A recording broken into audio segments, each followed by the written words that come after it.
need the Trade Act now. What do we want? Now! What do we want? Now! What do we want? Fair trade! What do we want? Now! What do we want? Trade Act! What do we want? Now!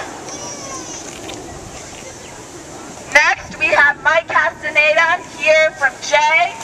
Mike worked at the Otis Mill in Jay for more than 20 years until it shut down as a result of unfair trade last year. Mike now works at the Career Center in Lewiston and has to deal with laid-off workers on a daily basis. He knows more than anyone how unfair trade policy has hurt our state, it's hurting our communities, and why we need trade reform right now. Thanks, Mike.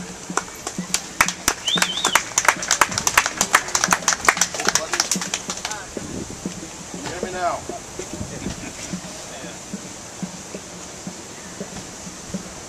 Good morning, brothers and sisters. Good morning.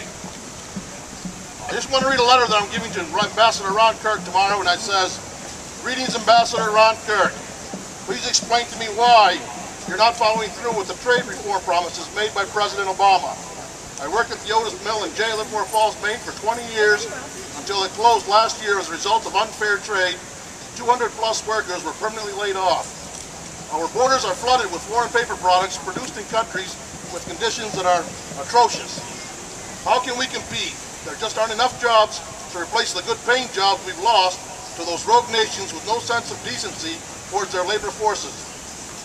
Your trade blog titled "Weekly Trade Spotlight, Trade in Maine" was on Monday, August 2nd, stated that for Portland Shellfish Incorporated, a major processor of Maine lobster, Jonah crab, and shrimp, and it goes on to say that these international exports are a central way of increasing the company's sales.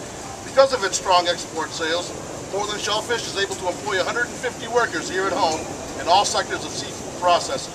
Well, that's great, but those jobs are only cover a fraction of what's been lost to the current failed foreign trade policies. Mainers and the rest of the country need a new direction in U.S. trade policy, and we need it now. I hope that as a United States Trade Representative Ambassador, you, Mr. Ron Kirk, and our Senators Olympia Snowe and Susan Collins will support the Trade Act so we can have fair trade, not free trade, and improve the Maine economy.